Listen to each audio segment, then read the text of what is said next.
Antes do tempo, antes da luz, o mundo foi feito de um corpo assassinado. E se o mundo que conhecemos não fosse fruto de um milagre, mas de uma traição? Se por trás das montanhas e dos rios houvesse uma pele divina estraçalhada? Há um mito antigo, perdido entre os tijolos das ruínas da Babilônia, que conta como os deuses se ergueram contra sua mãe primordial, Tiamat. E como Marduk, o mais jovem entre eles, a destruiu com um vendaval e uma flecha certeira, abrindo seu ventre para formar o céu, a terra e os mares. Mas, e se essa criação não tivesse sido um ato de glória, mas uma necessidade, uma tragédia que gerou tudo o que é? Este é o mito da origem, mas também da culpa. Um conto onde um Deus triunfa e, no silêncio após a tempestade, talvez perceba que o mundo que construiu jamais o libertaria daquilo que destruiu. Antes da terra firme, antes da palavra, antes da ideia de separação, havia apenas o mar, um oceano absoluto, fundido e eterno. Não havia noite, nem dia. Não havia deuses. Havia apenas Tiamat, a mãe das águas salgadas, e Apsu, o pai das águas doces. Unificados, eles flutuavam num abraço interminável. Nada existia fora deles, e por isso mesmo, nada precisava existir. Mas até o silêncio eterno carrega a semente da perturbação. Das profundezas do ventre aquoso nasceram os primeiros deuses. Pequenos brilhos de consciência, pulsações na escuridão líquida. Eram Lamu, Lahamu, Anshar, Kishar e tantos outros, cada um uma onda no mar infinito. E como toda a juventude, traziam inquietação. Riam, gritavam, turvavam as águas antigas com sua agitação. Apsu, o velho deus, começou a se inquietar. O caos já não era mais o mesmo caos de antes. Ele se tornara múltiplo, inquieto, ruidoso. Esses filhos perturbam o meu descanso eterno, disse Apsu em seu íntimo. E então, no silêncio de seu abismo, tomou uma decisão. Destruir seus próprios filhos, restaurar o silêncio primordial. Mas Tiamat hesitou. Ela, a mãe, via neles a continuidade do que ela mesma era, força, expansão, eternidade em movimento. Não, ela disse, eles são parte de mim. Mas Apsu, endurecido, já não escutava. Com o auxílio de seu conselheiro Mumu, tramou a aniquilação. Os deuses, temerosos, buscaram auxílio em Ea, o mais sábio entre eles. Com feitiço e astúcia, Ea fez Apsu dormir, e então o matou. Um parricídio divino, um sacrilégio inaugural. Com o corpo de Apsu, construiu seu palácio, e ali gerou seu filho, Marduk. Nasce então o protagonista de nossa história. Marduk não era como os outros. Seus olhos queimavam com 4 raios. Sua respiração fazia os ventos girarem. Ele falava e estrelas se formavam. Era o mais poderoso de sua geração. Mas, ao mesmo tempo, era filho de um crime, de um deus assassinado, de uma ordem quebrada. E Tiamat, a mãe das origens, começava a se contorcer de dor. Não mais serena, não mais protetora, ela se transforma. Alimentada por luto e fúria, junta forças esquecidas. Cria monstros, dragões flamejantes, escorpiões alados, serpentes de veneno. Escolhe um novo consorte Kingu e o arma com a tábua dos destinos, símbolo do poder supremo. Agora, ela é Tiamat, a devoradora. O caos tornou-se guerra. E no meio desse conflito ancestral, Marduk ergue-se, convocado pelos deuses. Mas ele impõe uma condição. Se eu vencer Tiamat, que eu seja o Senhor absoluto. Que todos me obedeçam. Que meu nome seja eterno. E assim, o destino é lançado. O conselho dos deuses se reuniu num murmúrio de vento e medo. Estavam diante da aniquilação, pois Tiamat marchava com seu exército de aberrações celestes. A única esperança era Marduk. Jovem, impetuoso, nascido da rebelião, e dono de um poder ainda não provado. Mas Marduk não se moveria por glória. Sua condição era clara, ser soberano absoluto após a vitória. Os deuses, acuados, entregaram-lhe o destino, e com vozes entrelaçadas proclamaram: Teu será o trono, teu será o nome eterno.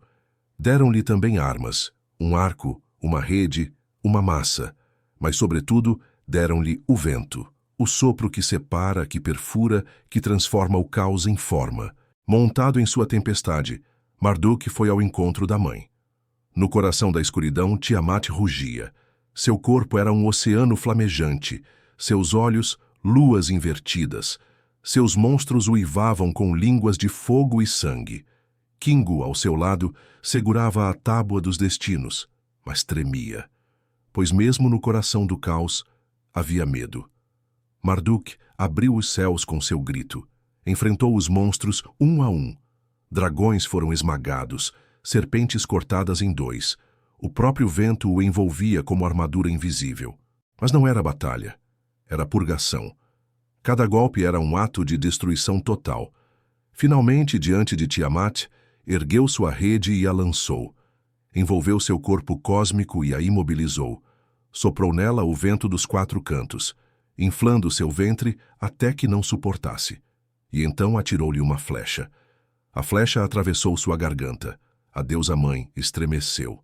As águas gritaram, e o tempo nasceu. Com uma lâmina, Marduk cortou seu corpo ao meio.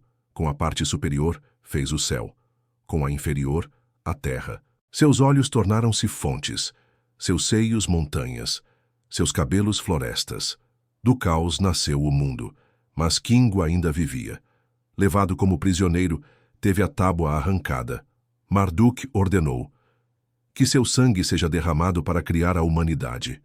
Assim, com o sangue do general derrotado misturado ao barro da terra, Ea moldou os homens, seres frágeis, efêmeros, mas dotados de memória e trabalho.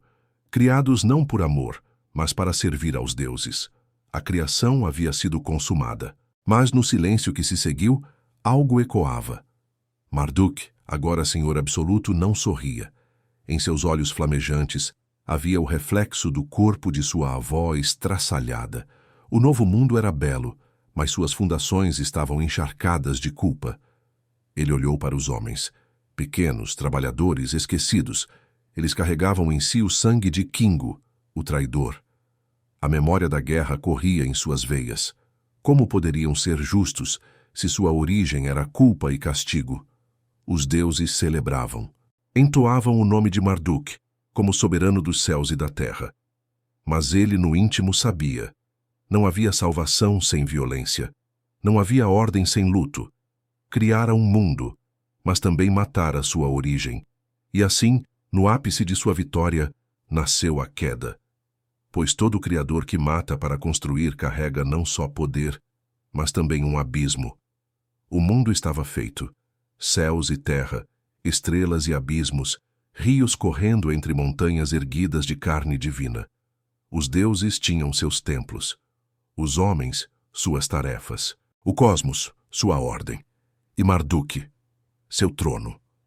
Sentado no zigurate celestial, ele olhava do alto sua criação. O universo obedecia sua respiração. Quando falava, os ventos respondiam. Quando sonhava, os calendários se alinhavam. Mas dentro dele, algo permanecia em silêncio. As canções que os deuses entoavam em sua honra soavam ocas. Louvores milenares reverberavam nas pedras, mas não tocavam sua essência. O mundo girava, sim, mas seu centro estava oco. Certa noite, Marduk desceu em silêncio à sala onde repousava a tábua dos destinos. Observou os símbolos gravados. Ali estavam todos os ciclos: nascimento, trabalho, doença, morte, toda a repetição da matéria. Tudo estava sob controle, menos o próprio coração do Criador.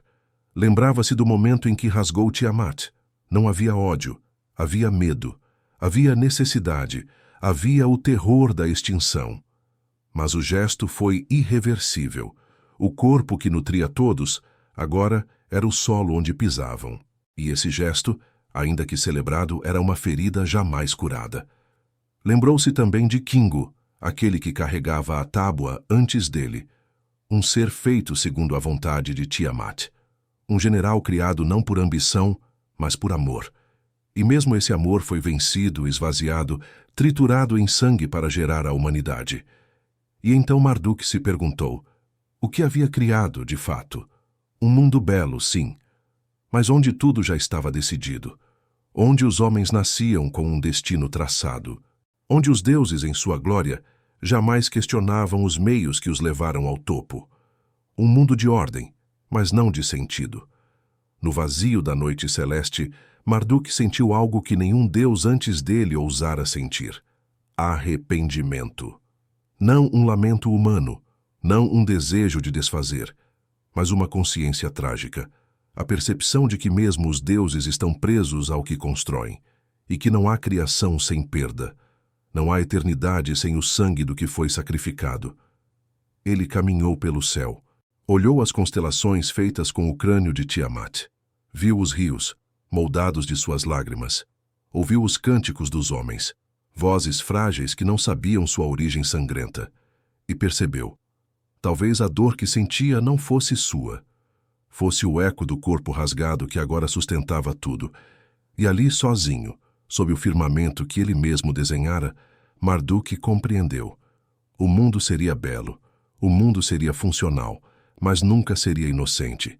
Dizem que a criação do mundo foi um feito glorioso, um momento em que o caos foi vencido, e a ordem nasceu, que Marduk triunfou, e os deuses encontraram repouso. Mas o que é a glória quando construída sobre o corpo da própria mãe? O Enuma Elish, esse antigo cântico babilônico, não fala de moral. Fala de necessidade. Fala da dor de gerar algo novo. Marduk não é herói. É arquétipo do Criador que destrói para ordenar. O mundo que temos é belo, sim, mas carrega, em cada rocha e em cada célula, o sussurro de um crime divino. E nós, humanos, feitos do sangue de Kingu, vivemos não apenas para servir aos deuses como acreditavam os antigos. Vivemos para lembrar, para carregar em nossos ossos a memória de que somos filhos da guerra entre o novo e o antigo. Somos o elo entre o que foi morto e o que nasceu disso. Marduk, no alto de seu trono, permanece. Mas seu silêncio diz mais que seus feitos. Pois até os deuses descobrem, cedo ou tarde, que a conquista do mundo não cura o vazio deixado por aquilo que se sacrificou. Talvez, no fundo, o arrependimento de Marduk não seja tristeza, mas consciência. A sabedoria amarga de quem entende que toda criação verdadeira exige uma perda, e que essa perda nunca será esquecida. Não há paraíso na origem. Há um corpo rasgado, uma flecha lançada e uma memória viva correndo em nosso sangue. E talvez, só talvez, seja isso que nos torna humanos. Se esta história ecoou em você, compartilhe com alguém que também carrega cicatrizes antigas no coração. Comente abaixo: somos feitos do que foi perdido. Quero ler o que essa frase desperta em vocês. E se você já nos segue, meu muito obrigado. Vocês estão construindo comigo algo maior que um canal.